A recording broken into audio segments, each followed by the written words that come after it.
अगर सबसे मोटा ताजा तगड़ा हिजड़ा अगर कोई होगा तो आप हो जाएंगे। आपको औकात नहीं है कि बोलिए पप्पू यादव जी, समय आपका, जगह आपका, मनीष कश्यप आएगा और साबित करेगा। अविलंब इसके लिए पप्पू यादव को माफी मांगना चाहिए, अविलंब। और अगर माफी नहीं मानते हैं पप्पू यादव, हम आपको कह रहे हैं कि हम आपको सबक सिखा देंगे, पूर्णिया में घुस के सबक सिखा देंगे। आपके नेता इस बाढ़ में जाकर फैमिली के साथ पार्टी मना रहे थे ना, तो वही आतंकवादी और बाहुबली जिसे बोल रहे हो ना, वो जाकर बीच में खड़ा होकर अपनी जान की बाजी लगाकर तमाम बाढ़ पीड़ितों की मदद कर रहा था। और जाके पटना और पूर्णिया, अब बिहार के तमाम ऐसे क्षेत्रों में पप्पू यादव के बारे में बात करो जहां पप्पू यादव की चर्चा होती है, पप्पू यादव को मसीहा मानते हैं। और जितना तुम बात कर रहे हो ना, वो करोड़ों रुपया ना अपनी दान करता है गरीबों में बाढ़ के समय, और तुम जिसे पप्पू यादव के सामने तुम्हारी कद काठी जो है ना बहुत छोटा है, बहुत छोटा।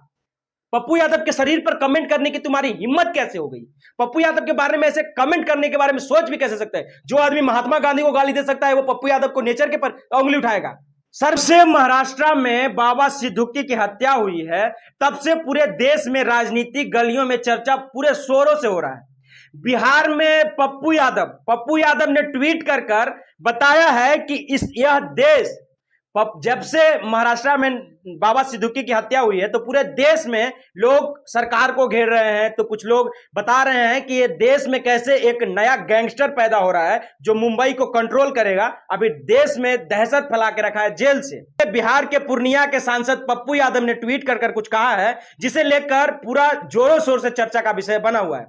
पप्पू यादव ने ट्वीट कर बताया है कि यह देश जो है हिजड़ों का फौज है। यह एक अपराधी जो जेल में बैठकर चुनौतियों दे रहा है, लोगों को मार रहा है। कभी मुस्से वाला, कभी करनी सेना के मुखिया, तो अब एक उद्योगपति राजनेता को मार डाला। पप्पू यादव ट्वीट करते हैं, जिसके बाद तमाम लोग बोलने लगते हैं कि पप्पू यादव का ट्वीट, एक सांसद का ट्वीट ऐसा कैसे आ सकता है कि पूरे देश का लोग हिजड़ा हो सकते हैं। कहीं ना कहीं यह सोचने का विषय बनता है। पप्पू यादव आगे लिखते हैं कि कानूनी अनुमति दे तो मैं 24 घंटे के अंदर इस लॉरेंस बिश्नोई के गैंग को नस्तो नाबूद कर दूंगा। नस्तो नाबूद का मतलब पूरे साफ कर दूंगा देश से। बिहार का एक यूट्यूबर मनीष कश्यप, जिसे लोग सन ऑफ बिहार कहते हैं तो कुछ लोग सन ऑफ बाबासीर कहते हैं, अब इस ट्वीट को लेकर मनीष कश्यप ने पप्पू यादव को घेरा है।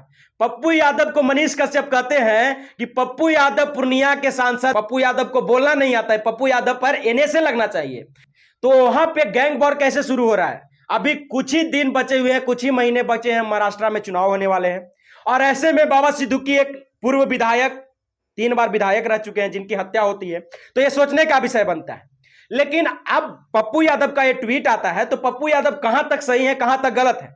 पप्पू यादव का साफ साफ कहना है कि जिस देश में राम राज्य की बात करते हैं प्रधानमंत्री जी, उसी देश में एक गैंगस्टर जो जेल में बैठकर पूरे देश को कंट्रोल कर रहा है। सोचिए कि पप्पू यादव बोलते हैं कि 24 घंटा मुझे दिया जाए, इसको पूरे गैंग को साफ कर दूंगा।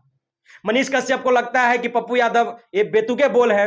पप्पू यादव के बारे में मनीष कश्यप कहता है कि मैं पप्पू यादव को खुली चैलेंज देता हूं कि पूर्णिया में आकर पप्पू यादव अगर इस भाषण के लिए माफी नहीं मांगे तो मैं पप्पू यादव को चैलेंज देता हूं कि मैं उन्हें सबक सिखाऊंगा। पहले आप ये वीडियो देखिए।